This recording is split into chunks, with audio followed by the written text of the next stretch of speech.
պետք է արձանագրենք, որ նոր ներդրումների կարիք կա, մեծ քաղաքացիներն են վճարում, մենք ենք վճարում դրա համար։ Հայաստանի Հանրապետության էլեկտրոէներգետիկ համակարգը ձևավորվելու խորհրդային միության տարիներին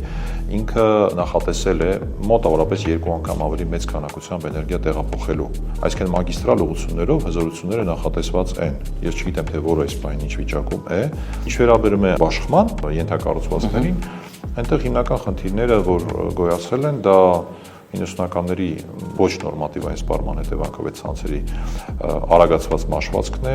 միգուցե նաև նորոգման ընթացքում տեղի ունեցած խախտումները, շեղումները, ես չեմ կարող այդտեղ ոչ մի բան պնդել, բայց երևի թե առհասարակ կան գոյություն ունեն, այսինքն հնացած այդ ենթակառուցվածքները այսպես թե այնպես պետք է փոխվեն։ Մենք որպես սպառողներ պետք է պատրաստ լինենք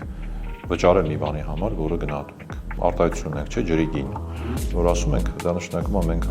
սովոր ենք ինչ-որ բան անվճար ստանալ։ Հիմա ես չեմ ուզում ասեմ, որ պետք է թանկանա եւ այդպես լավ է։ Ես ուզում եմ ասեմ, որ մենք պետք է ստեղծենք այնքան ավելացված արժեք եւ եկամուտ մեր բնակչության համար, որպեսզի կարողանանք թույլ տալ մեզ ավելի լավ ենթակառուցվածքներ։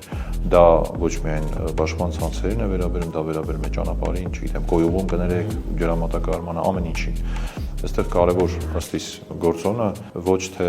որտեղից գտնել այդ փողը, այլ ինչպես անել, որ մենք կարողանանք ավելի շատ եկամուտով ավելի լավ ենթակառուցվածքներ ունենանք։